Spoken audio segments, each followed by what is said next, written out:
On pourrait lire ces bâtiments comme des ensembles de pièces qui seraient héritées du passé industriel finalement. C'est des gros volumes de tôle. Ils ont l'air frustres comme ça, vous voyez, ils sont pas très bien définis, ou ils sont cabossés comme pourrait l'être une coque de bateau. Donc il y a des analogies entre le passé industriel et la construction récente qu'on a mis dessus.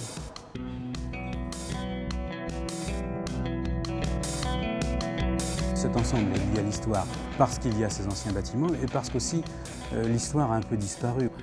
On a assisté depuis les années 80 à l'évanouissement du passé industriel naval de la ville de Nantes et plein de gens sont restés sur cette fin finalement. Il y a encore des gars qui voient passer des bateaux, si vous voulez, ici. Et donc la façon de reconstruire le bâtiment, ça a été aussi une sorte de recherche sur ce qu'on pouvait faire de ce patrimoine évanoui. Donc il y avait cette halle qu'il fallait à la fois conserver, modifier, se glisser dessous. Et puis il y avait un autre vestige, le petit blocos à côté, qu'il fallait conserver ou adapter, et transformer.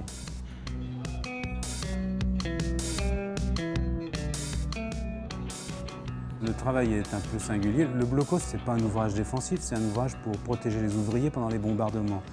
Donc il était fait d'alvéoles successives, très étroites, de à peu près 2,50 m de large, 2,50 m de haut. Et il était monté comme un château de cartes. Il avait malgré tout un toit très important, 2,50 m de béton. Au début, on ne voulait pas y toucher parce qu'on savait que c'était une construction fragile. Puis finalement, on a décidé de tout vider pour profiter de ce volume libéré. Donc on a détruit le toit de 2,50 m.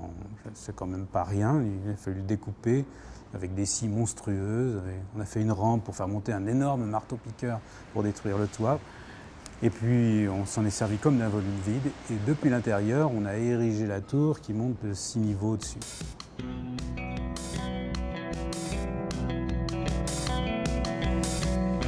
L'ensemble est construit avec des matériaux bruts ou frustres, du béton armé. Mais c'est pas pour faire pauvre, hein. C'est que l'économie est assez stricte quand même. Même si c'est des bâtiments un peu chers, l'économie est quand même très stricte. Les budgets sont très tenus.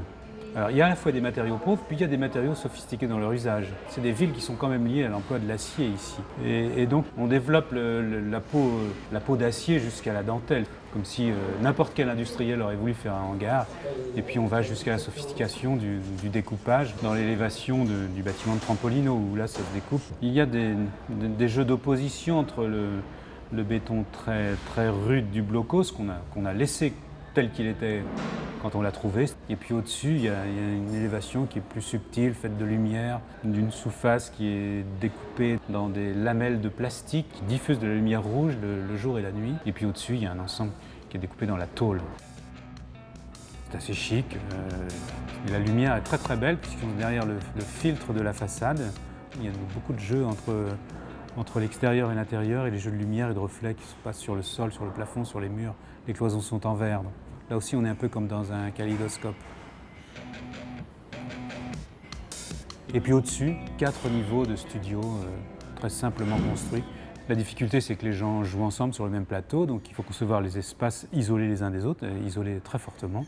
Donc on construit un plancher, puis un deuxième plancher isolé du premier avec des ressorts, puis à l'intérieur de ce plancher, on construit une autre petite cabane, une sorte de maison. Donc ce sont comme des maisons gigognes, si vous voulez, si bien que chaque studio est isolé des autres.